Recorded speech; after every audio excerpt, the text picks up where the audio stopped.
एक बार फिर खुशामदीद। ब्रेक से पहले गुफ्तगू यहाँ पहुंची कि अली अमीन गंडापुर आईनी तौर पर बतौर वजीर आला भी अपनी जिम्मेदारी पूरी तरह अदा नहीं कर सके और फिर जो अब सूरत हाल जहाँ वो पहुंचे उनके लीडर भी उनसे मुतमिन नहीं है। इसी सूरत हाल पर सवाल रखेंगे। इख्तिदार से महरूम होने के बाद ज्यादा खतरनाक होने की रिवायत का आगाज खुद इमरान खान ने किया। इमरान खान ने जिनके लिए खतरनाक बनना था बन गए। क्या अब अली अमीन गंडापुर इमरान खान और PTI के लिए खतरनाक साबित हो सकते हैं? इफ्तिखार साहब, इमरान खान साहब की जब हुकूमत जा रही थी तो उन्होंने इस तरह की गुफ्तगू की और फिर वो उन्होंने करके भी दिखाया। वो विफाक को टफ टाइम देते रहे। आपके ख्याल में गंडापुर साहब आराम से बैठ जाएंगे या वो जिस तरह के जोशीले और जज्बाती तकरीरें करते हैं पाकिस्तान तहरीक इंसाफ की KP में सियासत या खुद खान साहब के लिए मसला बन सकते हैं? नहीं, वो जो जोशीली तकरीरें कर रहे थे उन्होंने पूरी कोशिश की है कि लोग निकलें और चलें, लेकिन वो कहते हैं कि इट्स वेरी डिफ़िकल्ट कि हर 6 महीने के बाद लोगों को इकट्ठा किया जाए और उनको ले जाया जाए। मुमकिन नहीं है और वो कुछ नहीं करेंगे। मेरा ख्याल है कि ही न्यू कि ही इज़ गोइंग, वो बड़े इत्मीनान में मुतमिन हैं और वो कुछ भी नहीं करेंगे। उन्होंने इस्तीफ़ा भी दे दिया, मेरा ख्याल है कबूल भी कर लिया जाएगा थोड़ी देर तक। और ये जो कहा जा रहा है ना 22 MP इधर हैं और 24 MP उधर हैं, अगर ऐसा कोई बात होगी भी तो आई डोंट थिंक कि गंडापुर विल लीड देम।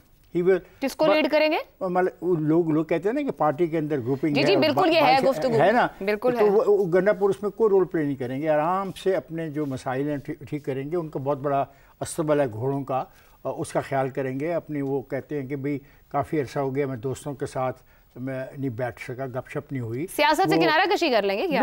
नहीं, ये चलाएंगे। सियासतदान का काम तो आवाम में होना है, जो वो डिलीवर नहीं कर सके वो अब कर ले। में अपने इलाके में जाएगा, लोगों की खिदमत पहले भी करता था अब भी करता रहेगा। वो कहता है मैंने भाई पूरी कोशिश की है, लेकिन मैं ये नहीं मान सकता कि मैं वफाक की उन अहकामात की भी तामील न करूँ जो अंडर दी कॉन्स्टिट्यूशन मेरी पाबंदी है। कहता है मैं एक पॉलिटिकल पार्टी का आदमी हूँ, पॉलिटिकल पार्टी का लीडर हूँ, मेरा फ़र्ज़ है कि मैं बानी की रिहाई कराने के लिए हर कुछ दाव पे लगा दूँ, लेकिन हर कुछ दाव पे लगाने के साथ साथ मुझे अपनी आईनी जिम्मेदारियाँ भी तो देखनी है ना। वो तो वहाँ भी ना उनसे पूरी हो सकी, यहाँ भी ना। ये तो आप जैसे लोग कहते हैं नहीं पूरी हो सकी। आने वाला नौजवान इंशाल्लाह बहुत जल्द पूरी कर देगा, आपको समझ आ जाएगी। He is a young man and he can deliver. ये नौजवान लड़का तो खुदा की कसम वहाँ पे एक तूफान बर्पा कर देगा। लाखों नौजवानों को इकट्ठा करके देखिएगा इसी महीने। आप तंज कर रहे हैं क्या? No, he has been the president of Insaf Youth Federation, and you know he is the only boy जिसने फ्लोर ऑफ द हाउस पे थे। वो पुरानी बात हो गई, जैसे शहजाद साहब ने जिक्र किया। पहला इलेक्शन 24 में लड़ गया। पहला इलेक्शन लड़ा। मैं कल की बात कर रहा हूँ। अलीमा खान की बेटों की गिरफ्तारी पे सबसे ज्यादा इफेक्टिव और एग्रेसिव स्पीच जो फ्लोर ऑफ द हाउस पे की वो इस लड़के ने की। ठीक हो गया। शहजाद साहब, आपके ख्याल में क्या गंडापुर की बरतरफी से खैबर पख्तूनख्वा हुकूमत में कोई अंदरूनी बगावत शुरू हो सकती है? वहां से एक तो तकसीम की आवाज़ बहुत ज़्यादा आ रही, जैसे आप भी ऊपर कह रहे थे अंदर की सियासत ही इस जमात को नुकसान दे रही।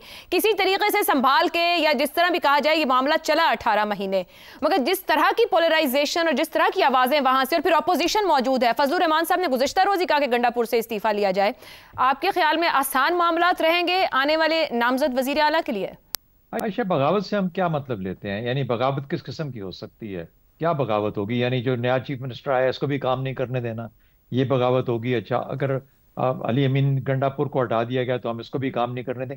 मेरा नहीं ख्याल। मेरा ख्याल एक ऐसी पार्टी जिसका कोई इस वक्त जिसे कहते हैं मूसर कोई नहीं है, कोई डायरेक्शन नहीं है, कोई उसके अंदर कोई यकजहती नहीं है, यकसुई नहीं है, तो वो क्या पार्टी कैसे अपना कोई रास्ता मुतय्यन कर सकती है? मेरा ख्याल है उसे, मुझे तो कोई ऐसी सूरत नजर नहीं आती। जहां तक असर रसूख है, अगर आप हम ये समझें कि अच्छा वहां पे अलीमा खान का असर रसूख होगा या जुनैद अकबर का बढ़ जाएगा या आतिफ खान अब ज्यादा हावी हो जाएंगे, अगर ऐसी बात होगी तो फिर अगर वो लोग काम करेंगे पीछे रह के, शक्ल या फेस इनका है काम करने वाले या पॉलिसी बनाने वाले वो लोग हैं, तो वैसा ही होगा जैसे अली अमीन गंडापुर का काम था। लोगों को उस वक्त भी शिकायत थी, लोगों को अब और एक लोगों को इनसे शिकायत हो जाएगी। इमरान खान से मुलाकातों में ऐसी शिकायतों के हम बाहर लगेंगे। ऐसे ही चलता रहेगा। बदकिस्मती से सूबे के लोग, जो आम आदमी है सूबे का, और पार्टी की सियासत, ये तीनों की तीनों चीजें सफर करेंगी। बाकी देखिए, इस वक्त एकदम से ये कह देना कि अच्छा ANP हावी हो जाएगी, फजलुर रहमान साहब हावी हो जाएंगे, वहां पर एक बगावत इस नौयत की होगी कि सियासी हलचल मच जाएगा, उसका मुझे कोई इस वक्त साइन नजर नहीं आता। पार्टी यही रहेगी, सियासत इसी किस्म की रहेगी, लेकिन ये सियासत अच्छी सियासत नहीं है। पार्टी के हक में और सूबे के हक में अच्छी चीज़ है। प्रोग्राम के आखिरी हिस्से में एक बार फिर खुश आमदीद। रजा रूमी साहब, ये खतरनाक होने का जो एक बड़ा मशहूर हमारे यहाँ रहा, गंडापुर साहब बाहर हो गए हैं, पीटीआई और इमरान खान के फायदे में ही मामला जाएंगे, कोई खतरनाक साबित हो सकते हैं। एक 22 के ग्रुप का और एक डिवाइड की भी बात होती है खैबर पख्तूनख्वा में पीटीआई के अंदर, आप समझते हैं कि वो कहीं मटीरियलाइज हो सकती है या कोई उसका कोई मकसद नहीं है, कोई मसरफ नहीं है? देखिए आयशा, खतरनाक होना तो खुद बड़े लोगों की रिवायत बन चुकी है, इसलिए अगर गंडापुर साहब कोई कोशिश करेंगे तो यकीनन वो अपने लीडर की ही पैरवी कर रहे होंगे। सवाल ये है कि क्या गंडापुर साहब के साथ जो ग्रुप मुबैना तौर पे बताया जाता है वो ग्रुप किस हद तक उनके साथ चलेगा, अब जबकि उनके हाथ में इक्तदार नहीं है। देखिए, ये बहुत सारी ग्रुप बंदियां पाकिस्तान में खसूसन चीफ मिनिस्टर की पोस्ट चूंकि इतनी ताकतवर होती है, ये उसी तरीके से उनके साथ मिल जाते हैं या उनका सौदा बेचते हैं। अब जबकि उनके पास इक्तदार, बजट, पैसे, वसाइल और थाना कचहरी और डंडा नहीं है, तो देखते हैं कि उन 22 के ग्रुप में कितने लोग जो हैं वो सरवाइव करेंगे इनके साथ। हाँ, ये बात ज़रूर है कि अगर कोई नामालूम ताकतें जो हैं या नामालूम अफराद जो हैं, अगर वो इसमें कोई शामिल हो गए, कुछ प्लान कर लें, तो शायद कोई बात बने, लेकिन मुझे नहीं लगता कि ऐसा होगा, क्योंकि पाकिस्तान तहरीके इंसाफ, देखिए ये याद रखने की बात है कि पाकिस्तान तहरीके इंसाफ और खसूसन खैबर पख्तूनख्वा में वो उसका महवर सारा का सारा इमरान खान है। अगर कोई भी एमपीए या एमएनए या पार्टी लीडर उससे इनहराफ करता है इमरान खान की पॉलिसी या उसकी डायरेक्शन से, तो फिर उसका सियासी मुस्तकबिल जो है वो मखदूश हो जाता है। इसलिए मुझे नहीं लगता कि कोई बहुत से लोग कोई रिस्क लेंगे। हाँ, कोई छोटी मोटी ग्रुप बंदियां, कोई फुलझड़ियां चलती रहेंगी। जी ठीक हो गया। ज़ैगम साहब, आपकी भी राय क्या मिलती जुलती है, या फिर ये कहा जा सकता है कि ऊपर रजा साहब ने इख्तियार की बात की, इख्तियार ना हो मगर मालूमात या इंफॉर्मेशन, और वो भी एक एक्स सीएम की जो होती है, ये बड़ा टूल हो सकती है, हैमरिंग ऑफ दैट इंफॉर्मेशन, क्या वो कहीं पीटीआई या इमरान खान के लिए खतरा बन सकती है? देखिए, धड़ेबंदी पीटीआई के लिए खतरनाक बन चुकी है। पीटीआई की जो कैपेसिटी थी तहरीक चलाने की, हुकूमत को टफ टाइम देने की, उसे सबसे ज़्यादा किस चीज़ से नुकसान पहुंचा है? धड़ेबंदी से। इस बात से कि जो वर्कर्स हैं, जो पार्टी के सपोर्टर्स हैं, जो वोटर्स हैं, उनका अपनी लीडरशिप पर ही एतमाद नहीं रहा, वो उन पर ही ट्रस्ट नहीं करते। जब वो उन पर ही ट्रस्ट नहीं करते तो उनके फ्लैग के नीचे उनकी कॉल पे कैसे इकट्ठे होंगे? ज़ाहिर इमरान खान तो बाहर नहीं है ना, इन लोगों ने ही इकट्ठा करना है। पीटीआई इस वक्त खैबर पख्तूनख्वा में वन पार्टी के तौर पे रूल कर रही है, एक तरह का वन पार्टी प्रोविंस है वो, जैसे कि सिंध है।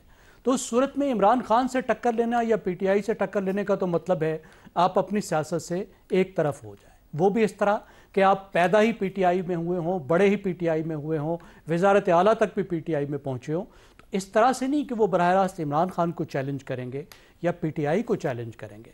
वो क्या करेंगे कि वो धड़े का हिस्सा, जो उनका धड़ा है, उसका जरूर हिस्सा रहेंगे और उसके जरिए से लीवरेज करने की कोशिश करेंगे। देखिए, जब धड़ा हम कहते हैं तो उसका धड़ा एक क्या करता है? धड़ा पार्टी ओहदे हासिल करने की कोशिश करता है, प्रेशर ग्रुप के तौर पे काम करेंगे, हुकूमती ओहदे हासिल करने की कोशिश कि अपने लिए। प्रेशर ग्रुप का क्या मतलब है? मैं अर्ज कर रहा हूं, पार्टी के ओहदे, हुकूमती ओहदे, नौकरियां, ठेके, मैक्सिमम हिस्सा लेने की कोशिश करता है ना। और जब मुख्तलिफ धड़े एक दूसरे से नबर्द आजमा होते हैं तो नतीजा क्या निकलता है? गवर्नेंस की गड़बड़, गवर्नेंस की तबाही।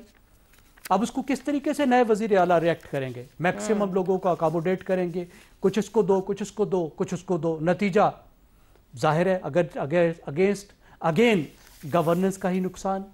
पार्टी से रिएक्शन आएगा, नाराज हो जाएंगे, तो फिर उनकी हालत वो भी हो सकती है जो मरवत साहब की है, शेर अफजल मरवत की। ज्यादा इंतहा पे बात जाएगी तो वहां तक मामला पहुंच सकता है, लेकिन मेरा नहीं ख्याल वहां तक जाएगा। ज्यादा खतरनाक सूरत हाल ये है कि खैबर पख्तूनख्वा में मुख्तलिफ धड़ों में जूतों में दाल बढ़ती रहेगी।